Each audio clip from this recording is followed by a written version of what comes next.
January 8, 1793. Paris is frozen in anticipation of the king's execution. Louis XVI climbs the scaffold, unaware that his death will mark the beginning of a series of tragedies that have haunted the Bourbon dynasty for 2.5 centuries. Mysterious deaths, political disasters, family tragedies. It is as if a curse hangs over the descendants of the Sun King. Freemasons, revolutionaries, or ancient forces. Today, we will reveal the secret of Europe's most cursed dynasty. Subscribe to our channel to learn more about the mysteries of history and the mystical secrets of the past.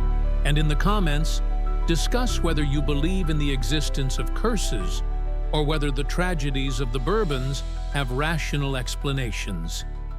Your opinion will help us better understand this amazing story. January 8, 1793. Revolution Square in Paris. A crowd has gathered to watch the execution of a man who, until recently, was considered God's anointed one on earth. Louis XVI, King of France and Navarre, climbs the scaffold. He does not know that his death will be the beginning of a series of tragedies that will haunt his family for centuries. The Bourbon dynasty, which ruled the greatest kingdoms of Europe, will be struck by a mysterious fate. The history of the Bourbons begins in the 13th century at the castle of Bourbon-l'Archambault in central France. Robert of Clermont, the sixth son of King Louis IX, the Saint, inherited these lands and became the first Lord of Bourbon. No one could have imagined that the descendants of this minor prince would, several centuries later, occupy the thrones of France, Spain, Naples, and other European states. The first king of the Bourbon dynasty was Henry IV in 1589, but the path to the throne was paved with bodies. Henry was a Protestant Huguenot in a Catholic country. 8 attempts on his life, religious wars, and sieges of cities. Even then, fate seemed to be testing the future dynasty's strength. "Paris is worth a mass," Henry said when he converted to Catholicism for the crown. But even his conversion to a new faith did not save him from the dagger of the fanatic François Ravaillac in 1610. Henry's son, Louis XIII, ascended the throne as a 9-year-old child. The regency of his mother, the Italian Maria de' Medici, conspiracies among the nobility, and the Huguenot revolts meant that the future king's childhood was spent in an atmosphere of constant threat. Perhaps it was these early trials that tempered the character of the dynasty, preparing it for the trials to come. However, true glory came to the Bourbons with the accession of Louis XIV. The Sun King, who ruled for 72 years, turned France into the most powerful state in Europe. The Palace of Versailles became a symbol of absolute monarchy. French became the language of diplomacy, and French fashion dictated the rules at all European courts. But even during this period of prosperity, dark clouds were gathering over the dynasty. Louis XIV outlived his son and grandson. The throne was inherited by his great-grandson, the 5-year-old Louis XV. The death of heirs in their prime would become a sad tradition for the Bourbons. Even then, contemporaries began to talk about some kind of curse hanging over the royal house. Court astrologers found bad omens. Priests spoke of God's wrath for the sins of their ancestors. There were rumors of secret enemies of the dynasty. Some blamed the Jesuits, others the Jansenists, and still others suspected the Freemasons or Protestants. There were many versions, but the fact remained the same. The Bourbons were pursued by misfortune with remarkable regularity. Epidemics, wars, conspiracies, premature deaths. All these became constant companions of the dynasty. By the beginning of the 18th century, the Bourbons ruled not only France. Louis XIV's grandson Philip became King of Spain as Philip V, founding the Spanish branch of the dynasty. It seemed that nothing could shake the power of the House of Bourbon, but history had trials in store for the dynasty that would call its very existence into question.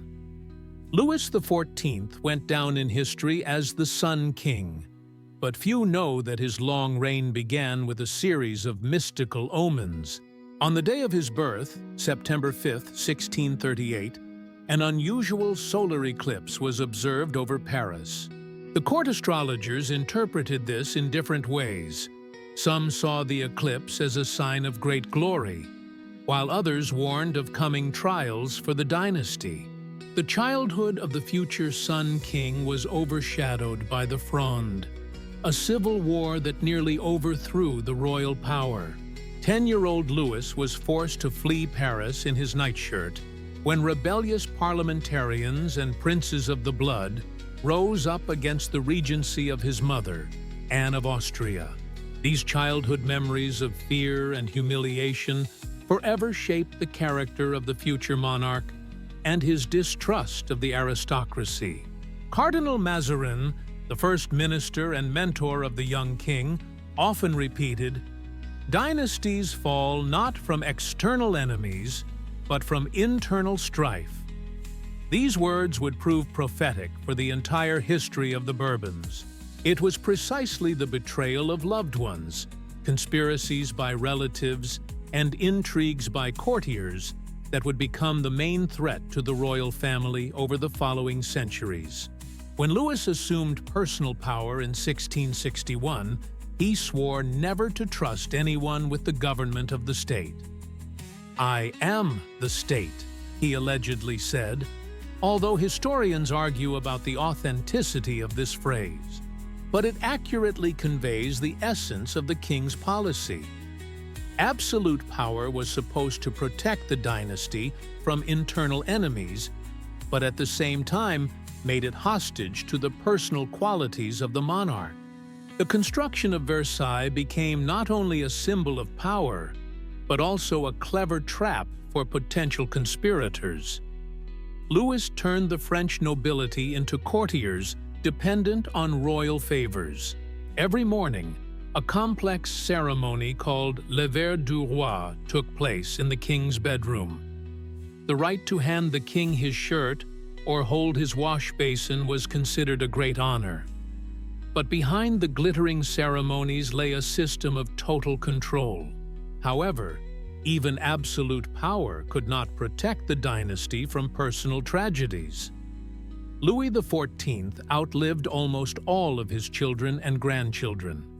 The great Dauphin Louis died in 1711 without ever ascending the throne. His eldest son, the Duke of Burgundy, died a year later under mysterious circumstances. The official cause of death was fever, but court physicians suspected poisoning. The death of the Duke of Burgundy became one of the first mysteries associated with the Bourbon dynasty. The 30-year-old prince was healthy, full of energy, and preparing to ascend the throne. His sudden illness and death within a few days gave rise to many rumors. There was talk of secret enemies of the royal family, of poisons brought from Italy, of a curse imposed by the Huguenots for their persecution. The Duke of Burgundy was followed by his eldest son, the 2-year-old Duke of Brittany. The child died 2 weeks after his father from the same mysterious fever. It seemed that death itself was hunting the heirs to the throne. Whispers began to circulate at court about a black streak in the dynasty and the wrath of heaven for the sins of the royal family. The youngest son of the Duke of Burgundy, the future Louis XV, survived only thanks to the wisdom of his governess, the Duchess of Vendôme. the woman refused the services of court physicians and nursed the child with folk remedies. This episode was the first proof that the threat to the dynasty came not only from political opponents, but also from the royal court itself. Louis XIV died on September 1st, 1715, at the age of 76. On his deathbed, he allegedly said, "I loved war and construction too much. Do not follow my example in this." But his main legacy was another warning, conveyed through his confessor. "Let my heirs remember that the crown does not protect against God's judgment, and royal blood does not make one immortal." Louis XV ascended the throne at the age of 5, becoming the youngest king in French history. The regency was assumed by his great-uncle, Philip of Orleans, an extraordinary but controversial man. The Duke of Orleans was brilliantly educated and patronized the arts, but at the same time led a dissolute life and surrounded himself with dubious characters. It was during his reign that rumors of connections with secret societies first appeared at the French court. Philip of Orleans was interested in alchemy and the occult sciences. His library contained books on magic and astrology that were banned by the church. The regent held strange meetings at the Palais Royal, which were attended by well-known freethinkers and alleged members of the nascent Masonic movement. Traditionalists at court saw this as a bad influence on the young king and a harbinger of coming troubles for the dynasty. Louis XV's childhood was spent in an atmosphere of constant anxiety for his health and life. After a series of deaths in the royal family, every ailment of the young monarch caused panic at court. Doctors never left his side, tasted his food, and checked his bed. Paranoid caution became the norm for the last direct descendant of the House of Bourbon. In 1723, when the king turned 13, an incident occurred that could have changed the course of French history. While hunting in the Compiègne forest, Louis suddenly lost consciousness and fell from his horse. The court doctors diagnosed a severe fever and prepared for the worst over the next few days. Rumors spread throughout France about the possible death of the king and a new dynastic catastrophe. But Louis recovered, and this episode strengthened the courtiers' belief in Providence's special protection over the dynasty. The king vowed to build the Church of Saint Genevieve, the future Pantheon, in gratitude for his salvation. However, mystically inclined contemporaries saw the king's illness as a warning from above and the beginning of the fulfillment of an ancient prophecy about the fate of the Bourbons. Louis XV's coming of age in 1723 was marked by his coronation in Reims Cathedral.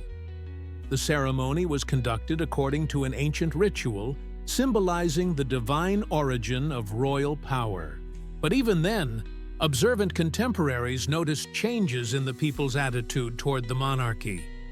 The enthusiastic cries of "Long live the king!" did not sound as sincere as they had under his predecessors. The king's marriage to the Polish princess Marie Leszczyńska in 1725 was supposed to provide the dynasty with heirs and strengthen France's international ties. Maria was beautiful, pious, and, by all accounts, could have been the ideal queen. But fate had other plans. Of the royal couple's 10 children, only their daughters survived, threatening the continuation of the male line of the dynasty. The lack of male heirs was a source of constant anxiety for Louis XV. The king sought solace in numerous love affairs, which scandalized his pious subjects and gave the dynasty's enemies cause for criticism. Madame de Pompadour, and later Madame du Barry, became symbols of moral decay at court and the weakening of royal power. The reign of Louis XV coincided with the Age of Enlightenment, when the traditional foundations of monarchy were being questioned. Voltaire, Diderot, Rousseau, and other philosophers openly criticized absolutism and the divine right of kings. Their ideas found resonance not only among the bourgeoisie, but also among part of the nobility, creating an atmosphere of intellectual ferment that was dangerous for the dynasty. The 7 Years' War, 1756 to 1763, was a disaster for French prestige. The loss of Canada and India, huge military expenditures, and a humiliating peace treaty undermined the authority of the royal power. Louis XV, who once called himself the Beloved, was nicknamed the Ill-Loved by the end of his reign. The dynasty was losing the support of the people, which would prove fatal for its future. On May 20, 1774, the 20-year-old Louis XVI ascended the throne. The new king was different from his predecessors.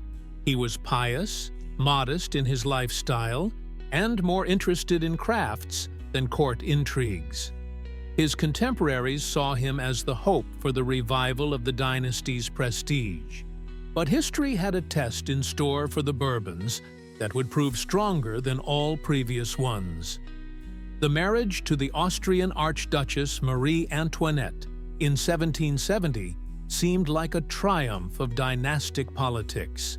The marriage was supposed to strengthen the alliance with Austria and ensure peace for France in Europe. The 14-year-old princess was beautiful, cheerful, and full of plans for the future. But with her arrival at court, events began that contemporaries would later call the beginning of the end for the Bourbons. From the very first days, Marie Antoinette aroused mixed feelings among the French. Her Austrian origins in a country traditionally hostile to the Habsburgs were perceived as a betrayal of national interests.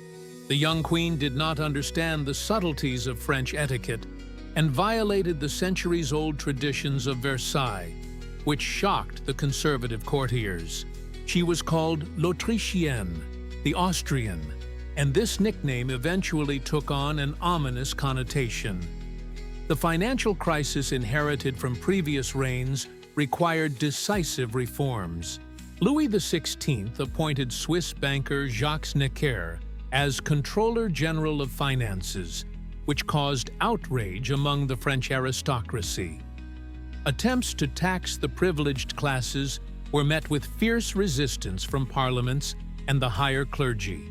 The king found himself caught between two fires: the demands of the people and the resistance of the elites. The scandal surrounding the Queen's necklace in 1784 to 1785 became a symbol of the moral decay of the royal court. Although Marie Antoinette was innocent of the fraud committed by Cardinal de Rohan and the Countess de la Motte, public opinion blamed her for extravagance and immorality. Pamphlets and caricatures depicted the Queen as a libertine and a spendthrift, undermining the prestige of the entire dynasty. France's involvement in the American War of Independence, 1777 to 1783, finally undermined the state's finances. The paradox was that Louis XVI supported the Republicans against the legitimate monarch, the English king. The ideas of freedom and equality that French officers brought back from America began to spread in France, creating the ideological basis for the future revolution. The convening of the Estates General on May 5, 1789, was a fatal mistake for the dynasty. Louis XVI hoped to obtain consent for new taxes, but instead unleashed revolutionary fervor. The Third Estate declared itself the National Assembly and demanded restrictions on royal power. The king hesitated, unable to decide between making decisive concessions or using force to suppress the rebellion. The storming of the Bastille on July 14, 1789, marked the beginning of the Revolution. It was symbolic that the people stormed this particular fortress, a prison where political prisoners were held. The liberation of the 7 prisoners became an act of symbolic liberation from the tyranny of royal power. Louis XVI wrote in his diary, July 14th, nothing. He did not understand that he had witnessed the beginning of the end of his dynasty. The attempt to escape to Varennes on June 20th to 21st, 1791, finally discredited the royal family in the eyes of the people. Louis XVI and Marie Antoinette attempted to reach the border to return at the head of the Austrian and Prussian interventionist armies. They were recognized and detained in the small town of Varennes. Their humiliating return to Paris under escort demonstrated to all of Europe the weakness of the French monarchy. The declaration of war on Austria on April 20th, 1792, turned Marie Antoinette into a hostage of circumstances. The Queen was accused of spying for the enemy and passing military plans to the Austrians. The people called her Madame Veto because of her influence on her indecisive husband. The Bourbon dynasty found itself caught between the patriotism of its subjects and its family ties to European monarchs. The morning of January 21st, 1793, was frosty. Paris awoke to the sound of drums. The National Guard was escorting the King of France on his final journey. Louis XVI, descendant of St. Louis and heir to a 1,000-year-old monarchy, was being taken to his execution in a simple carriage, surrounded by a hostile crowd. On that day, the Bourbon dynasty suffered a loss whose consequences would be felt for centuries. The trial of the king began on December 11, 1792. The charge was simple. Louis Capet is accused of conspiracy against public liberty and of attempting to undermine the security of the state. The name Capet, the family name of the medieval French kings, was used deliberately by the revolutionaries to strip the king of his title and turn him into an ordinary citizen. The king's defense was entrusted to the lawyer Crétet de Malherbe, an elderly man with monarchist convictions. Malherbe knew that he was defending not only the king's life, but also the principle of legitimate authority. In his speech, he reminded the deputies that the execution of God's anointed would bring a curse upon all of France. The lawyer's prophetic words came true. The revolution devoured its children, and France was plunged into chaos, terror, and war. The vote on the king's fate was taken by roll call. Of the 721 deputies, 361 voted for the death penalty without any conditions. The decision was made by a majority of 1 vote. Among those who voted for the king's death was his own cousin, the Duke of Orléans, who took the revolutionary name Philippe Égalité. This act of familial betrayal would become one of the darkest moments in the history of the dynasty. The last days of Louis XVI in the Temple prison were a time of spiritual rebirth for the weak monarch. The king, who had been unable to rule the state, met his death with dignity. He forgave his executioners, prayed for France, and wrote touching letters to his family. Abbot Edgeworth, the king's confessor, later testified to the miraculous calm and faith that descended upon the monarch before his execution. On January 21st, at 10 in the morning, Louis XVI left his cell. The journey to the Place de la Révolution, formerly the Place Louis XV, took an hour and a half. Crowds of Parisians lined the route, but a strange silence reigned in the streets. Even the revolutionaries felt the grandeur of the moment. At 10 minutes to 11, The guillotine ended the life of the last absolute monarch of Europe. The executioner, Charles-Henri Sanson, who carried out the sentence, later recounted the strange circumstances of the execution. The king ascended the scaffold with extraordinary dignity and attempted to address the people with his last words: "I forgive those who condemn me to death. I pray to God that the blood that will be shed will not fall on France," he said. But the beating of the drum drowned out his words. Only those standing near the scaffold heard his speech. The king's death made a huge impression on all of Europe. All monarchical courts declared mourning and broke off diplomatic relations with the French Republic. Catherine II, upon learning of the execution, allegedly said, "They have cut the roots of all thrones." Indeed, the execution of Louis XVI set a precedent that would be used by revolutionaries around the world. But for the Bourbon dynasty, the king's execution was the beginning of a mystical series of tragedies. Contemporaries believed that the blood of God's anointed one cried out to heaven for vengeance. Abbot Edgeworth, climbing the scaffold after the king, allegedly said, "Son of St. Louis, ascend to heaven." These words became a prophecy. The earthly power of the Bourbons ended, but their martyrdom was only just beginning. Marie Antoinette, upon learning of her husband's death, fell into deep mourning and never took off her black clothes. The queen understood that her own fate was sealed. In a letter to Madame Elizabeth, the king's sister, she wrote, "We have paid with all our misfortunes for mistakes we did not make. But God sees our hearts and knows that we die innocent." These words would become her spiritual testament. The execution of Louis XVI ushered in an era of terror that would claim the lives of thousands of French people. But the beginning was marked by royal blood, and many contemporaries saw symbolic significance in this. The revolution, which began with the murder of God's anointed, could not be stopped and devoured its own children. The Bourbon dynasty paid the highest price for the sins of the old regime. In the depths of the Parisian prison of the Temple, in a small, damp cell, a child who was by birth the King of France was dying. Louis Charles, son of the executed Louis XVI, and Marie Antoinette, went down in history as Louis XVII, although he never officially ruled.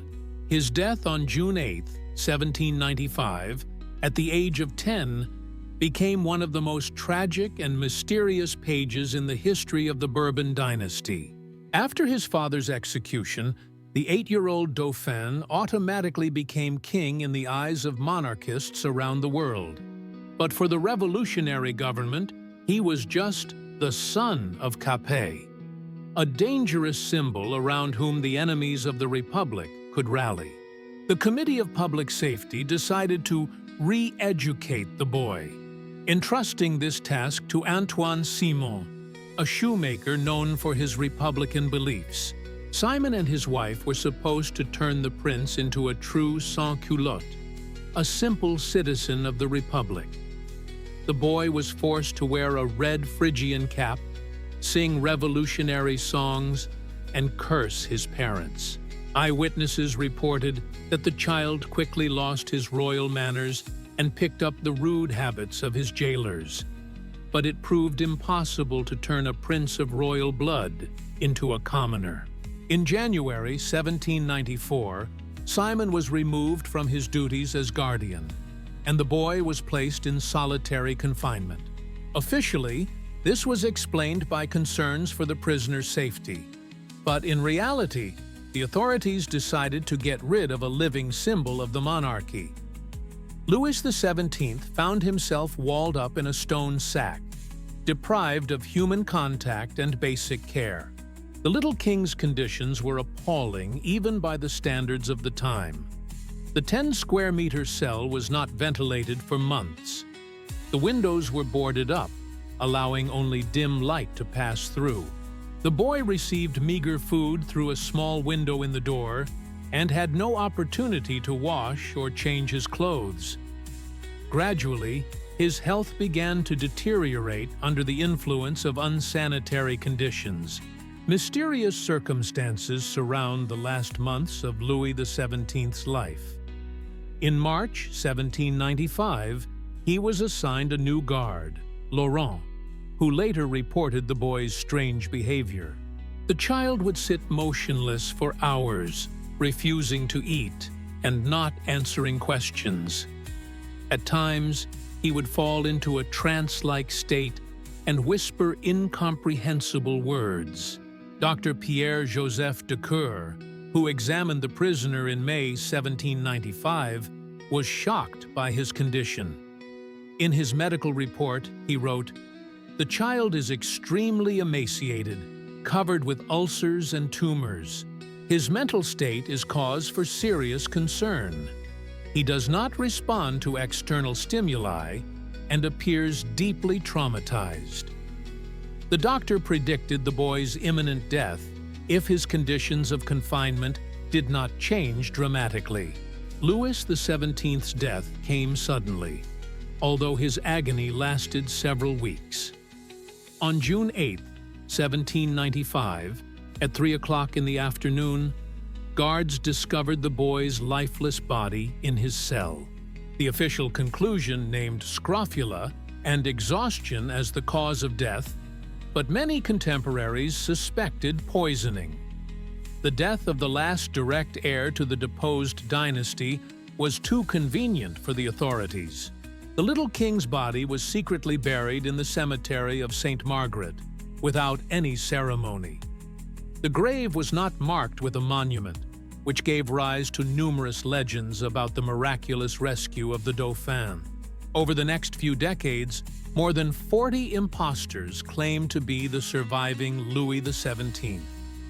The most famous of them was Karl Wilhelm Naundorff, who even gained recognition from some European courts.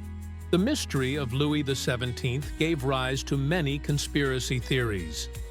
Some claimed that the boy had been secretly taken from prison and replaced with another child. Others believed in the existence of a secret plan by royalists to rescue the last Bourbon. Still others suspected the Freemasons of organizing a complex intrigue aimed at the final destruction of the dynasty. The truth has never been established. The story of the little martyr became a symbol of the suffering of the entire Bourbon dynasty. The death of an innocent child in a revolutionary prison was seen as the culmination of the persecution of the royal family. The Catholic Church began to consider the canonization of Louis XVII as a martyr for the faith. In the eyes of legitimists around the world, the boy became a holy martyr, an innocent victim of revolutionary terror. After the fall of Napoleon in 1814, Europe awaited the return of its legitimate monarchs to their thrones. Louis XVIII, the younger brother of the executed Louis XVI, spent 23 years in exile, waiting for his moment. The 60-year-old prince, suffering from gout and obesity, could hardly move without assistance, but his will to restore the dynasty remained unbreakable. The restoration of the Bourbons seemed like a triumph of legitimacy over revolutionary chaos. The entry of Louis XVIII into Paris on May 3, 1814, was an event of European significance. The king rode in a carriage along the same streets where his brother had been taken to his execution a quarter of a century earlier. Crowds of curious Parisians greeted the restored monarch without much enthusiasm. Too much had changed during the years of revolution and empire. France was no longer the country that the Bourbons had left in 1791. The new king understood the need to compromise with the new era. The constitutional charter he granted to the French people preserved many of the achievements of the Revolution: equality before the law, freedom of conscience, and inviolability of property. But at the same time, the ancient privileges of the nobility and the clergy were restored. The attempt to combine the old regime with the new order created internal contradictions that would haunt the dynasty until the end of its reign. The return of Napoleon from Elba on March 20, 1815, was a terrible shock to the restored monarchy. The 100 Days showed all of Europe the fragility of the restored Bourbon power. Louis XVIII was forced to flee Paris, just as his nephew Louis XVI had once fled. The history of the dynasty seemed to be repeating itself in a grotesque form. The army, which was supposed to defend the king, defected en masse to Napoleon. Marshal Ney, who had sworn to bring the Corsican back in an iron cage, joined the emperor himself. The Bourbons found themselves strangers in their own country, supported only by the bayonets of their allies. This dependence on external forces would become the curse of the dynasty throughout the Restoration period.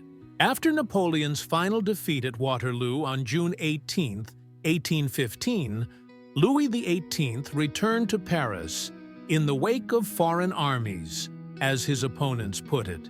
The White Terror unleashed by ultra-royalists in southern France was reminiscent of the bloody days of the Revolution. The dynasty, which had returned under slogans of reconciliation, found itself responsible for a new wave of political persecution.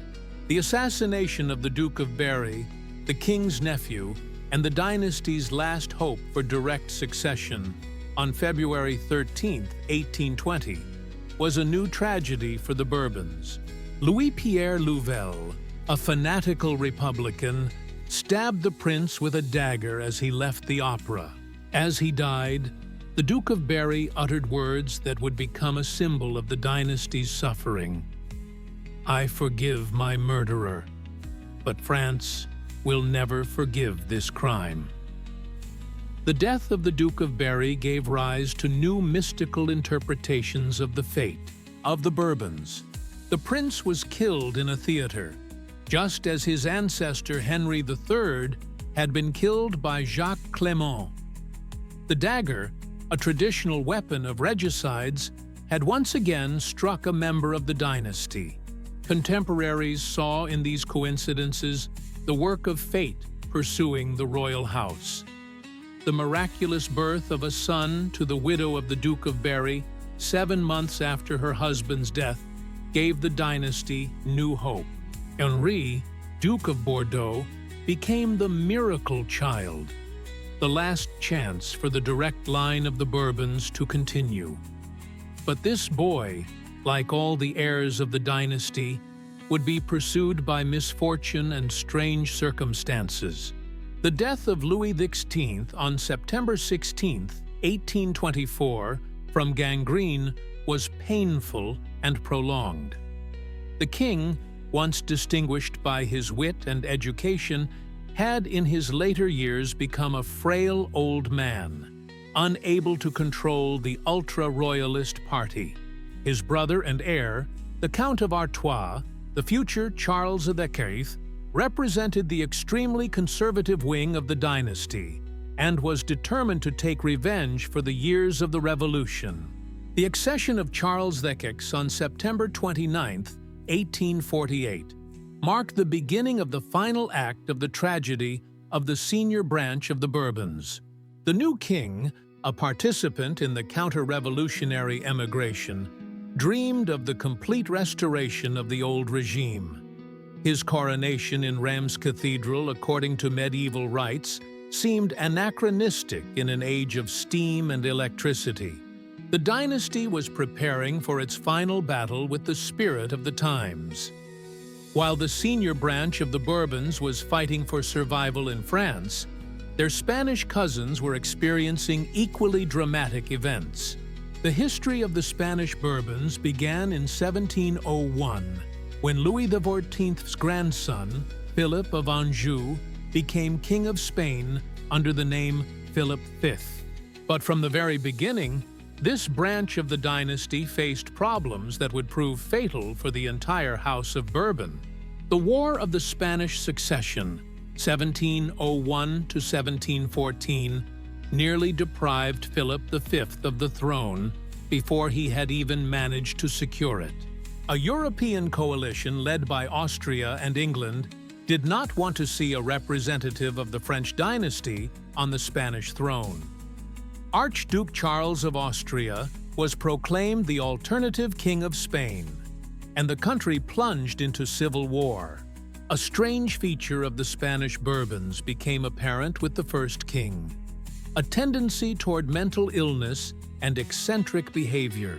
Philip V suffered from severe melancholy, which intensified after the death of his first wife, Maria Louisa of Savoy, in 1714. The king refused to wash, cut his nails, or change his clothes. He would sit for hours in the same position, immersed in religious thoughts or bouts of despair. His second marriage to the temperamental Italian Elizabeth Farnese somewhat improved the king's condition, but did not rid the dynasty of its eccentricities. The new queen was an ambitious and powerful woman who dreamed of creating Italian kingdoms for her sons. Her influence on her weak-willed husband led to a series of wars for the Italian throne, which drained the Spanish treasury.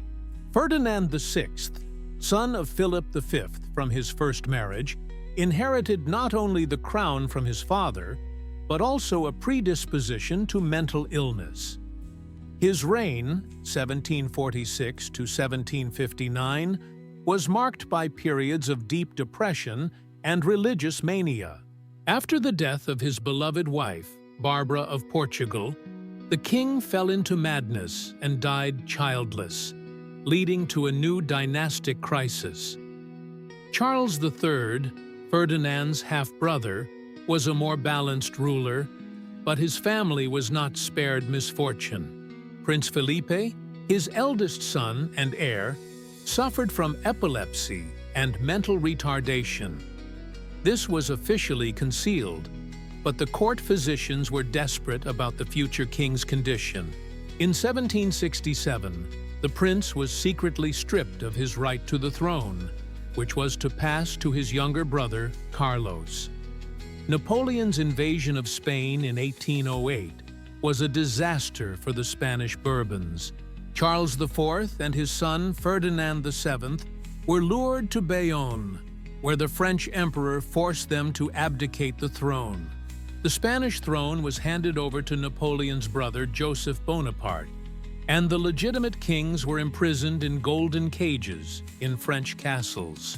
The Spanish War of Independence, 1808 to 1814, was fought under the slogan of restoring the legitimate dynasty. But King Ferdinand VII himself spent these years in comfortable confinement in the Castle of Valence. While his subjects died for the restoration of the Bourbons, the monarch himself enjoyed French cuisine and entertainment provided by Napoleon. Ferdinand VII's return to Spain in 1814 marked the restoration of absolutism in its most brutal form. The king abolished the liberal constitution of 1812 and unleashed a reign of terror against anyone who collaborated with the French occupiers or supported constitutional ideas. The Inquisition was reinstated, and liberals were executed or exiled en masse. Ferdinand VII's personal life was as tragic as his political career. The king was married 4 times, but had no heirs for a long time. His first 3 wives died young under mysterious circumstances. Contemporaries whispered about a curse hanging over the royal bed.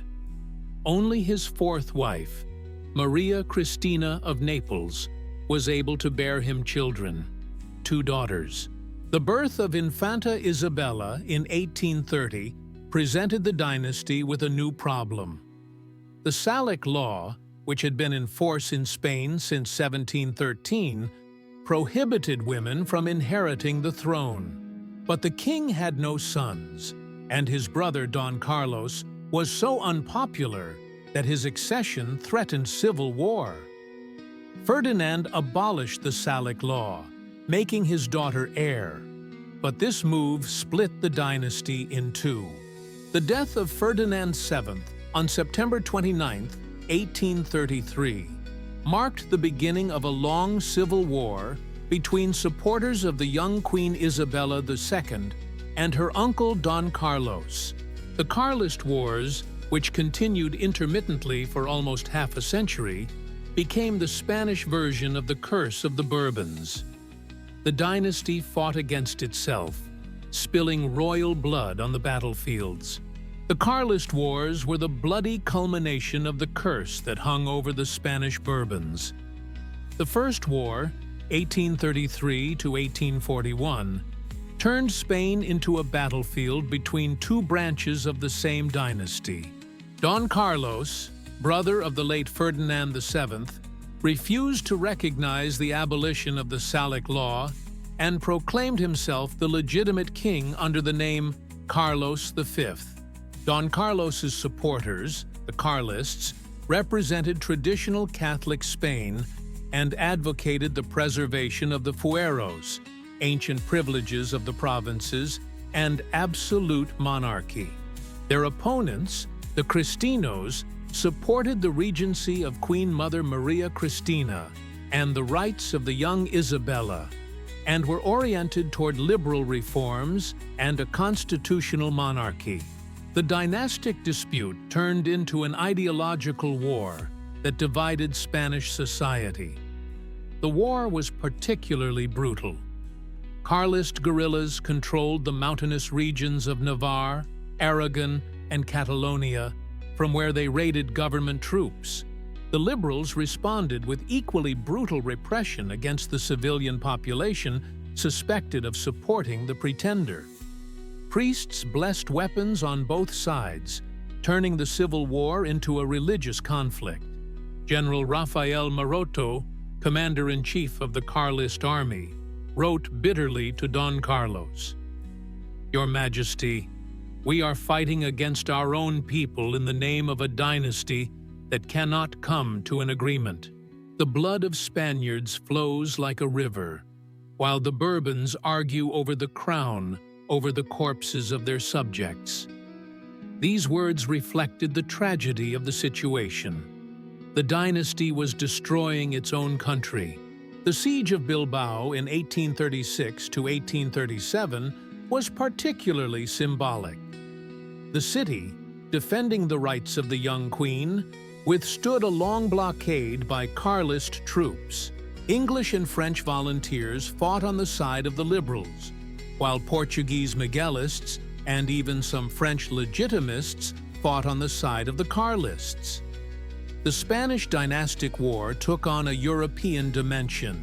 Don Carlos proved to be an unsuccessful pretender, indecisive in politics, and inept in military affairs. His wife, the Portuguese princess Maria Francisca, was more energetic and ambitious, but as a woman she could not command an army in traditional Spanish society. The Carlist movement suffered from internal contradictions and a lack of unified leadership. The Convention of Vergara, signed on August 31, 1839, formally ended the First Carlist War. General Maroto, who did not believe in the pretender's victory, negotiated an honorable surrender with government troops. Carlist officers were integrated into the royal army, and the fuero of the Basque provinces was partially preserved. But Don Carlos himself did not recognize the agreement and fled to France. Isabella II was declared of age in 1843, but her reign was marked by political instability from the very beginning. The young queen gained a reputation as a frivolous and promiscuous woman, which gave the Carlists new grounds for criticizing the liberal branch of the dynasty. Her numerous love affairs and unhappy marriage to her cousin Francisco de Assis were a source of constant scandal. Isabella's marriage to the Duke of Cadiz was arranged for political reasons and proved to be a disastrous failure. Francisco de Assis was a weak-willed man and, according to rumors, homosexual.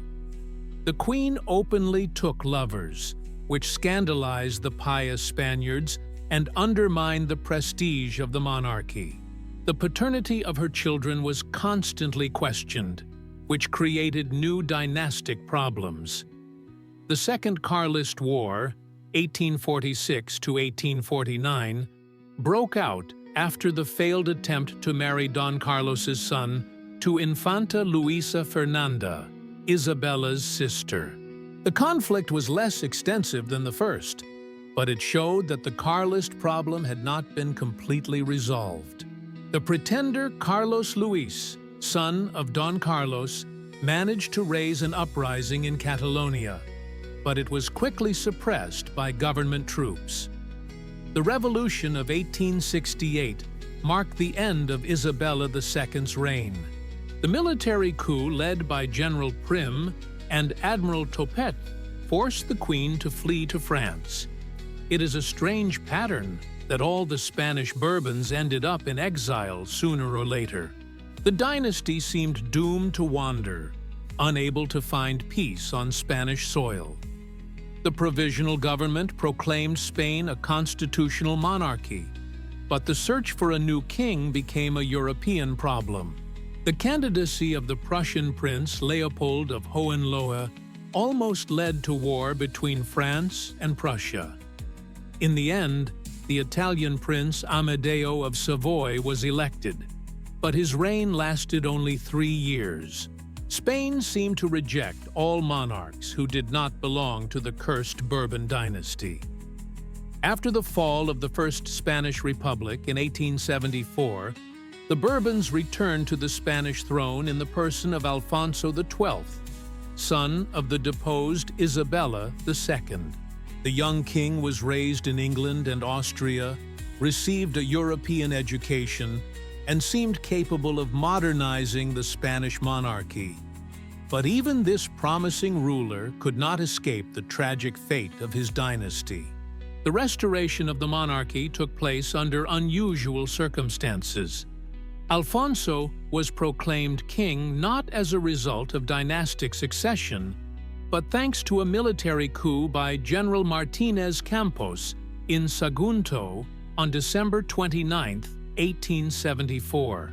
This created a dangerous precedent of the crown's dependence on the military, which would haunt the Spanish monarchy until its downfall. Alfonso XII's first marriage to his cousin Mercedes of Orleans was a rare, happy episode in the history of the Spanish Bourbons. The young couple loved each other sincerely, which was unusual for dynastic marriages. Queen Mercedes was beautiful, intelligent, and loved by the people. It seemed that the dynasty had finally found stability and popularity. But the happiness did not last long. Mercedes died on June 26, 1878, of typhoid fever, having lived on the throne for only 5 months. She was 24 years old. The king's grief was inconsolable. He wept publicly at his wife's funeral, which made a deep impression on the Spanish people. The death of the beloved queen was seen by the people as a bad omen for the dynasty. Alfonso's second marriage to the Austrian Archduchess Maria Cristina was concluded solely for political reasons.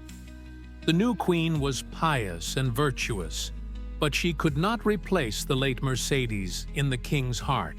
Alfonso became increasingly ill, suffered from bouts of melancholy, and, according to court officials, spoke several times of a premonition of early death. The Third Carlist War, 1872 to 1876, was the last attempt by the traditionalist branch of the Bourbons to seize the Spanish throne. Carlos VII, grandson of the first pretender, Don Carlos, managed to create a real Carlist state in Navarre and the Basque country with its own ministries, army, and currency. However, the technical superiority of the government troops predetermined the defeat of the traditionalists. Alfonso XII personally commanded the troops in the campaign against the Carlists, demonstrating courage and military talent. His presence at the front boosted the morale of the government army and hastened the end of the war. However, the king returned from the front ill, having contracted dysentery, which seriously undermined his already poor health. Strange circumstances surrounded the last years of Alfonso XII's life. The king complained of constant fatigue, frequent headaches, and bouts of fever. Court physicians were unable to make an accurate diagnosis, suggesting various illnesses ranging from malaria to tuberculosis. Some contemporaries whispered of slow poisoning, pointing to the suspicious similarity of the symptoms to those of other members of the dynasty. The death of Alfonso XII on November 25, 1885, at the age of 27, was another blow to the Spanish Bourbons. The king died in Madrid of tuberculosis, leaving behind a pregnant widow and 2 young daughters. His last words were, "Spain, my Spain, how I love you." These words became a symbol of the tragic fate of a monarch who sincerely loved his country, but was unable to overcome the curse of his dynasty. The birth of a son to the widowed Queen Maria Cristina on May 17, 1886, 6 months after his father's death, gave Spain a new king, Alfonso XIII. The child was born a king, which was a unique event in European history. But this circumstance alone seemed an ominous omen. A king who had never known his father was to rule a country torn by social contradictions. The regency of Maria Cristina, 1886 to 1902, was marked by relative political stability, but Spain's economic and social problems continued to grow. The loss of the last colonies as a result of the war with the United States, 1898, was a national disaster that undermined the prestige of the monarchy. The generation of '98 of Spanish intellectuals openly criticized the dynasty for the decline of the country. Alfonso XIII came to power in 1902 at the age of 16. Becoming the last absolute monarch of the Bourbon dynasty in Spain. The young king was intelligent, educated, and enthusiastic, but he had to rule a country in deep crisis. The curse of the dynasty prepared trials for him that would surpass all previous tragedies of the Spanish Bourbons. The 20th century brought trials of unprecedented scale to the Bourbon dynasty. Revolutions swept away thrones across Europe, and new ideologies, socialism, anarchism, nationalism, undermined the foundations of traditional monarchy. The Bourbons, who had ruled during the age of absolutism, struggled to adapt to democratic times. Their attempts to retain power at any cost often led to disastrous consequences. Alfonso XIII of Spain became a symbol of this struggle between the old and new worlds. The young king sincerely tried to modernize the country, but faced resistance from both conservative elites and radical revolutionaries. His reign was marked by constant assassination attempts. Anarchists saw the monarch as the main enemy of the people. In 20 years, there were 7 serious attempts on the king's life. The most dramatic assassination attempt took place on May 31, 1906, on the day of Alfonso's wedding to the English princess Victoria Eugenia Battenberg. An anarchist named Mateo Moral threw a bomb at the royal carriage on Mayor Street in Madrid. The explosion killed 24 people and wounded more than 100. But the royal couple miraculously survived. The Queen's white wedding dress was splattered with the blood of the victims. This terrorist attack on the wedding day was a grim omen for the dynasty. Victoria Eugenia was the granddaughter of Queen Victoria and brought the gene for hemophilia to the Spanish royal family, which would become a curse for future generations. Two of her sons, Infantes Alfonso and Gonzalo, suffered from this disease, which posed a constant threat to the dynastic succession. The Moroccan Wars became an obsession for Alfonso XIII and a source of constant problems for his reign. The king saw colonial expansion as a way to restore Spain's prestige after the disaster of 1898.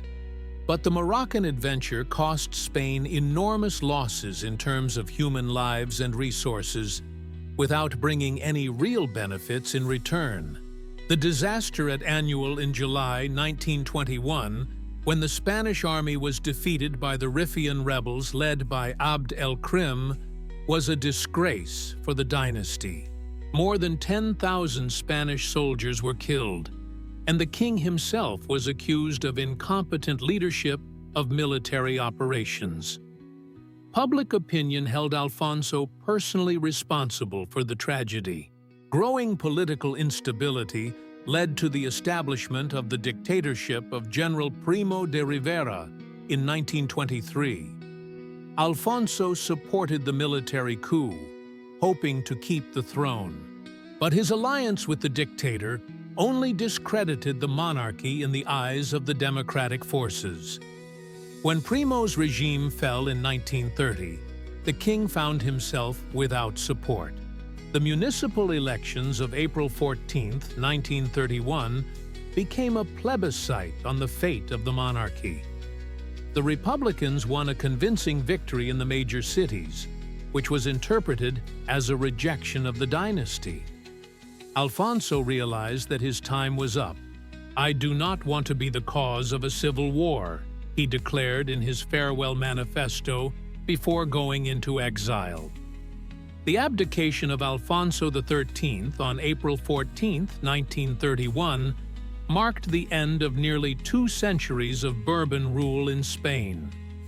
The king left the country without waiting for his official abdication, which made his departure particularly dramatic.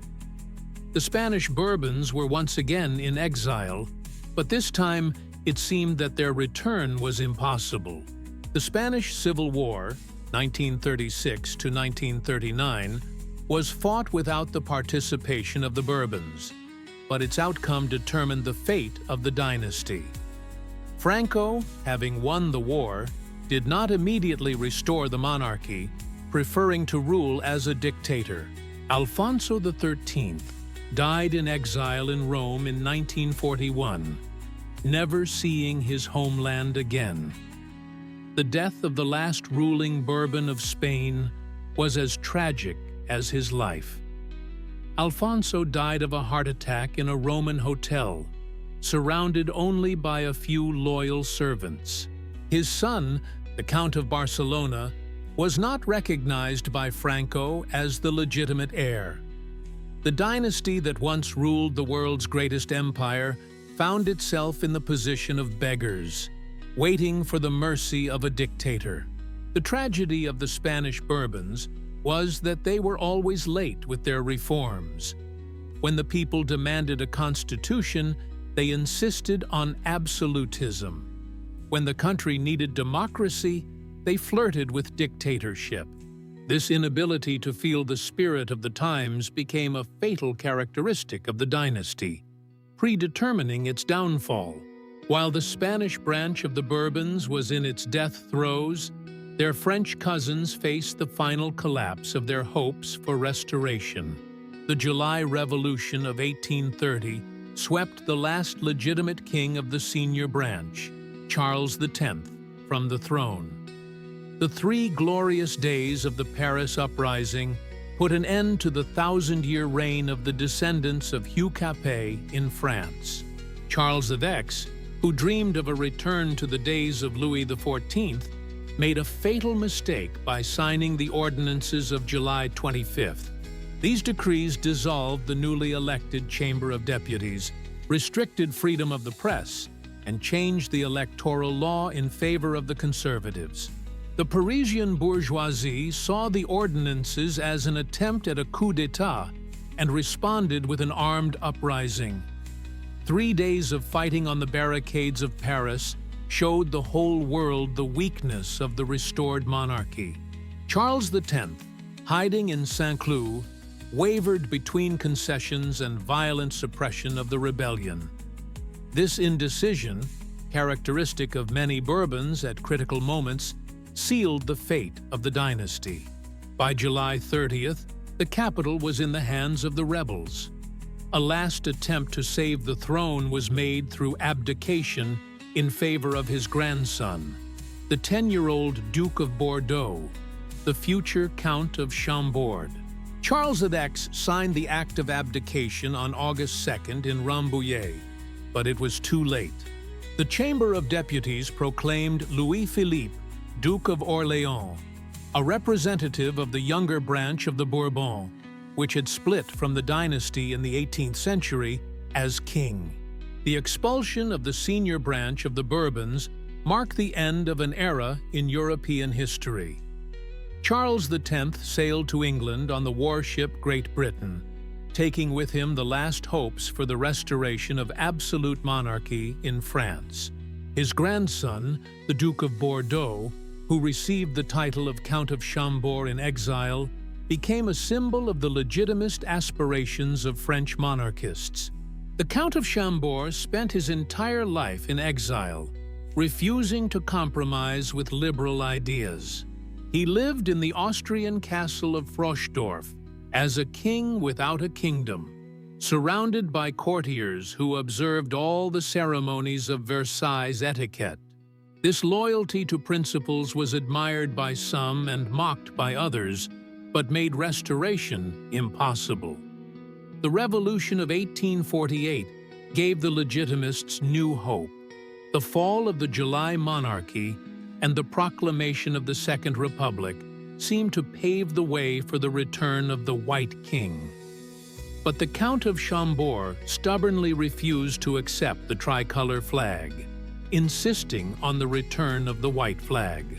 With the heraldic lilies, "I will not be the king of the revolution," he declared, not realizing that this position made him a king only in his dreams. The Third Republic, established after the fall of Napoleon III in 1870, gave the monarchists one last chance. The National Assembly had a monarchist majority, and the Count of Chambord was the only undisputed pretender to the throne. Negotiations on restoration were conducted in the strictest secrecy, but stumbled over the pretender's principles. The flag question became a symbol of the irreconcilability of the senior Bourbons. The Count of Chambord wrote in a letter to his supporters, "France knew me without a flag. Now let it know the flag without me." The white banner of Henry IV, Louis XIV, and Louis XVI flew over the cradle of national independence. "I will not allow it to be torn from my hands." This position buried the last hopes for a monarchical restoration. The death of the Count of Chambord on August 24, 1883, without direct heirs, marked the end of the senior branch of the Bourbons. The Legitimists were divided between supporters of the Orleanist pretender, the Count of Paris, and those who recognized the rights of the Spanish branch in the person of Don Carlos. The dynasty, which had failed to unite during its lifetime, split completely after its death. Attempts at restoration in the 20th century were largely symbolic. Charles Maurras's Action Française movement promoted the return of the monarchy, but his ideas were compromised by his links with fascist regimes. The Second World War finally discredited the monarchists, many of whom collaborated with the Vichy regime. Contemporary pretenders to the French throne, the Duke of Anjou from the Spanish branch and the Count of Paris from the Orléans branch, are more of a historical curiosity than a real political force. The French Republic has firmly established itself, and memories of the Bourbon monarchy have become a subject for historians. The dynasty that once ruled over half of Europe has become a thing of the past. The tragedy of the French Bourbons lay in their inability to evolve. They remained faithful to the principles of the 17th century in the world of the 19th and 20th centuries. This loyalty to their ideals was both their strength and their weakness. It earned them the respect of their supporters, but made it impossible for them to adapt to changing conditions. The dark corridors of history were always haunted by the shadows of secret societies and conspirators. Freemasons, Illuminati, Carbonari, all these organizations were accused at various times of systematically fighting against the most Christian dynasty in Europe. Conspiracy theories explain the fall of the Bourbons not by socio-economic reasons, but by the activities of powerful secret forces seeking to destroy the traditional monarchy. Masonic lodges appeared in France in the early 18th century and quickly gained popularity among the aristocracy and bourgeoisie.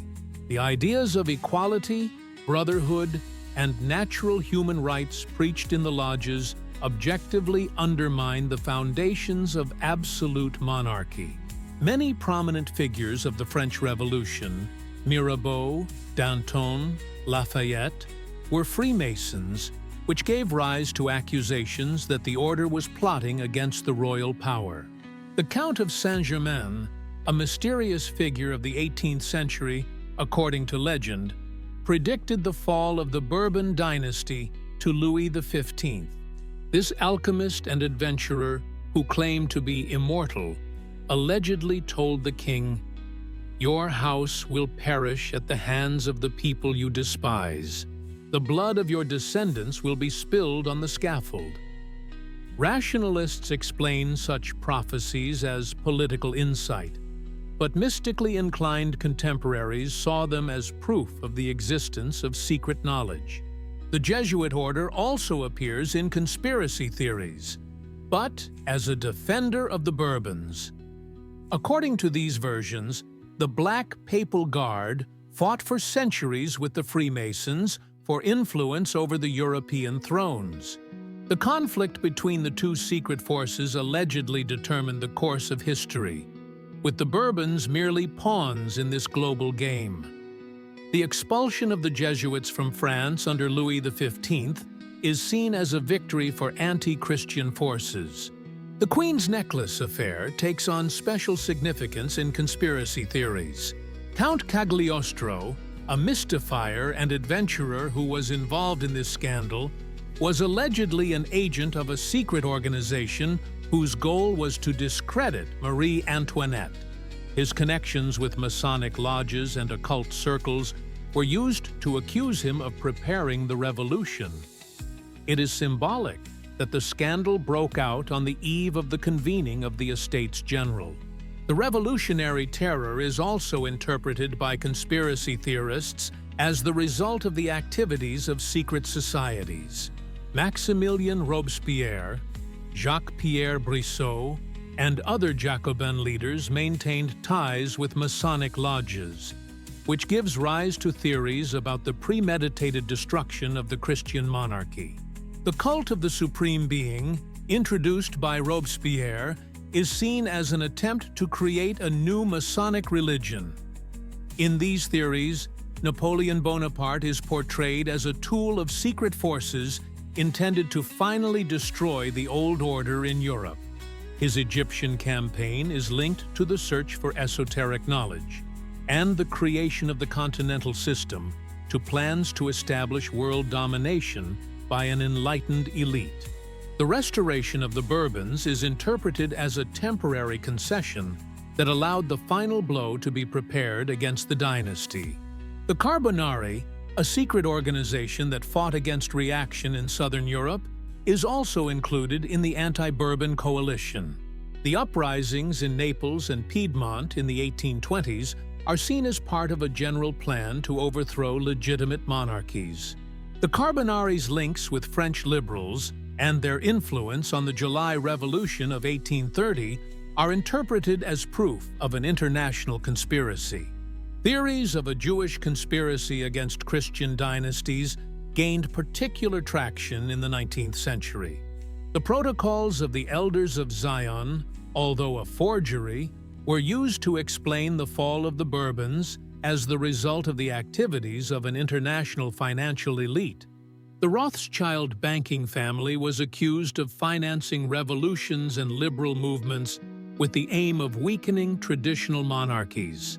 The role of the press in discrediting the Bourbons is also interpreted by conspiracy theorists as the result of a deliberate campaign. The emergence of independent newspapers and magazines criticizing the government's actions is explained not by the development of democratic institutions, but by the activities of secret societies. Pamphlets against Marie Antoinette, caricatures of Louis XVI, critical articles about the policies of Charles of Rohan, all of this is seen as elements of an information war.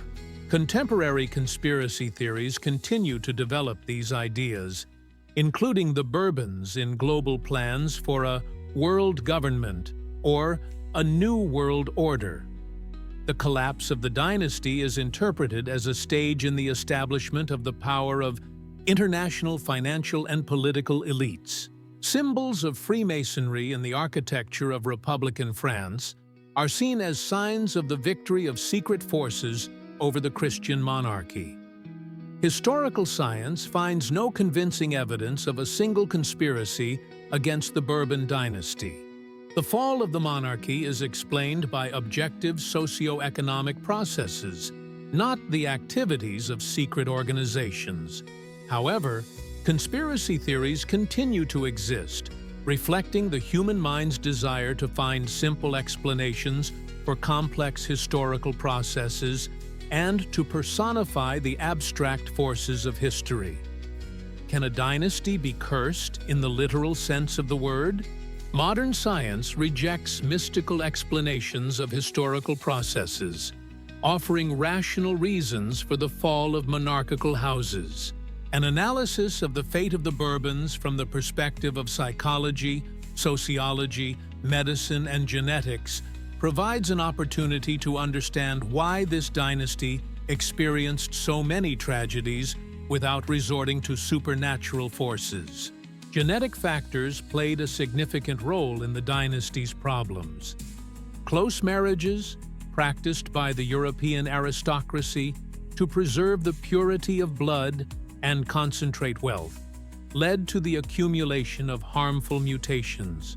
Hemophilia, which afflicted the descendants of Queen Victoria and passed to the Spanish Bourbons through Victoria Eugenia, is just one example of genetic diseases in royal families. The psychological burden of power also had a devastating effect on members of the dynasty. The upbringing of future monarchs in an atmosphere of servility and flattery, isolation from real life, and the constant pressure of responsibility for the fate of millions of subjects all created specific mental health problems. Many Bourbons suffered from depression, anxiety disorders, and other mental illnesses. Court etiquette and ceremony, designed to emphasize the divine nature of royal power, actually turned monarchs into hostages of their own status. Louis XIV created a system in Versailles that controlled the king's every move from morning to night. Subsequent generations of Bourbons were forced to live in this gilded cage, which inevitably affected their mental health. Medical knowledge at the time was extremely limited, leading to high mortality rates among royal children. Unsanitary conditions in the royal palaces, despite their outward luxury, contributed to the spread of infectious diseases. The illiteracy of court physicians and their adherence to outdated methods of treatment often led to tragic consequences. Sociological analysis shows that the fall of the Bourbons was an inevitable consequence of the modernization of European society. Absolute monarchy, based on class principles and the divine right of kings, could not adapt to the conditions of capitalist development, and the democratization of political life. The dynasty proved incapable of carrying out the necessary reforms. Economic reasons also played an important role in the crisis of the dynasty. The extravagance of the court at Versailles, endless wars, and an inefficient tax system all led to a chronic deficit in the state budget. Financial crises became political, undermining the authority of the royal power and creating fertile ground for revolutionary sentiments. The information revolution of the 18th century, linked to the spread of printed material and rising literacy, undermined the foundations of traditional propaganda. Pamphlets and newspapers allowed critics of the monarchy to address public opinion directly for the first time in history. The royal power, which for centuries had relied on control over information, found itself defenseless against the new means of communication. Demographic changes also worked against the dynasty. The growth of the urban population, the emergence of an educated bourgeoisie, and the formation of a working class, all these processes created social groups whose interests did not coincide with those of the class-based monarchy. Industrialization required new forms of political organization that the old dynasty could not provide. The international situation was also unfavorable to the preservation of absolutist regimes. The American Revolution demonstrated the possibility of a republican system, and the Napoleonic Wars finally undermined the principle of legitimacy. The Holy Alliance attempted to restore the old order, but this was only a temporary respite before the final triumph of liberalism and nationalism. The psychology of the masses also changed by the beginning of the 19th century. Revolutionary events accustomed the people to the idea of the possibility of overthrowing their rulers. The magic of royal power, based on religious reverence for God's anointed, gave way to a rational assessment of the effectiveness of government. Kings turned from demigods into ordinary politicians, subject to criticism and replacement.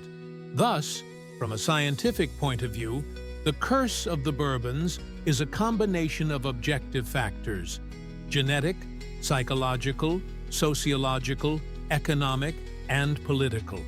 The dynasty did not fall under the blows of mystical forces, but as a result of its inability to adapt to a changing world. The history of the Bourbons has become a classic example of how even the most powerful institutions collapse if they do not evolve with society. In the 21st century, the Bourbon dynasty exists more as a symbol than as a real political force. Contemporary pretenders to the French and Spanish thrones live the lives of private individuals, retaining only their titles and the memory of their former greatness. However, the influence of this ancient dynasty on European culture, art, and political thought remains significant even centuries after its loss of power. The Spanish branch of the Bourbons was restored to the throne in 1975 in the person of Juan Carlos I, grandson of Alfonso XIII. Spain's transition to democracy after Franco's death was a triumph of constitutional monarchy over dictatorship. The king played a key role in the peaceful transformation of Spanish society, earning the respect not only of his subjects, but also of the international community. However, the modern Spanish Bourbons have not escaped scandals reminiscent of the curse of the dynasty. Corruption cases involving members of the royal family, the divorce of Infanta Elena, and family conflicts all undermine the authority of the monarchy in democratic Spain. Juan Carlos's abdication in favor of his son, Philip VI, in 1987, was an attempt to renew the dynasty's image. The French Bourbons were divided between two pretenders: Louis de Bourbon, Duke of Anjou, representing the Spanish line, and Henri d'Orléans, Count of Paris from the Orléans branch.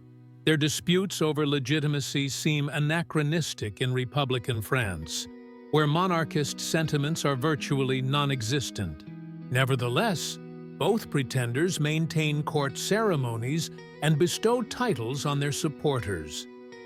The cultural heritage of the Bourbons lives on through museums, palaces, and works of art. Versailles welcomes millions of tourists every year who want to experience the era of the Sun King. The Louvre houses portraits of the dynasty's monarchs, and the Escorial in Spain recalls a time when the sun never set on the Spanish Empire. These architectural monuments have become symbols of national heritage. Literature and cinema continue to exploit the images of the Bourbons, romanticizing their fate. Marie Antoinette, Louis XIV, and Louis XVI have become the heroes of countless novels, films, and television series. Their tragic fate evokes sympathy from their contemporaries, who forget the political and social causes of the revolutions. Masonic and conspiracy theories about the curse of the Bourbons have found a new lease of life on the internet. Numerous websites and forums discuss the secret reasons for the fall of the dynasty, finding new evidence of the activities of secret societies. Esoteric teachings include the Bourbons in global concepts of the struggle between the forces of light and darkness. Genealogical research shows that the descendants of the Bourbons are scattered all over the world. Many modern European aristocrats have Bourbon roots, thanks to dynastic marriages in the past. Even some members of the middle class can trace their ancestry back to side branches of the dynasty. The blood of kings flows in the veins of thousands of people who are unaware of their origins. Political thought also bears the imprint of the Bourbon era. The concepts of absolutism and the divine right of kings continue to be studied in universities as an important stage in the development of European political philosophy. The Versailles system of diplomacy, created under Louis XIV, laid the foundations for international law that is still in force today. The economic reforms carried out by the Bourbons in the 18th century anticipated many principles of modern publics. Administration. Colbertism, the economic policy of Louis XIV, contained elements that would later find their way into Keynesian theory. The fiscal reforms of the last Bourbons demonstrated the need for fair taxation. The dynasty's religious policy also left its mark on the modern world. The revocation of the Edict of Nantes led to the emigration of the Huguenots, who brought their knowledge and skills to other countries. Protestant communities in Prussia, the Netherlands, and America received a powerful impetus for development thanks to French refugees. Paradoxically, the persecution of Protestants contributed to their strengthening. The lessons of the Bourbons are relevant for modern political leaders. The inability to reform, the disconnect from the people, and the corruption of the elites are problems that did not disappear with the fall of the monarchies. Modern democracies also face challenges that once destroyed Europe's oldest dynasty. History repeats itself, changing only the scenery. The Bourbon dynasty ended its political existence, but its cultural and symbolic significance remains important for understanding European civilization. From glittering palaces to revolutionary guillotines, from great victories to tragic defeats, the history of the Bourbons became a mirror reflecting all the contradictions and dramas of European society. Curse or destiny, fate or inevitability, everyone will find their own answer to the eternal questions of power, responsibility, and the price of greatness in this story.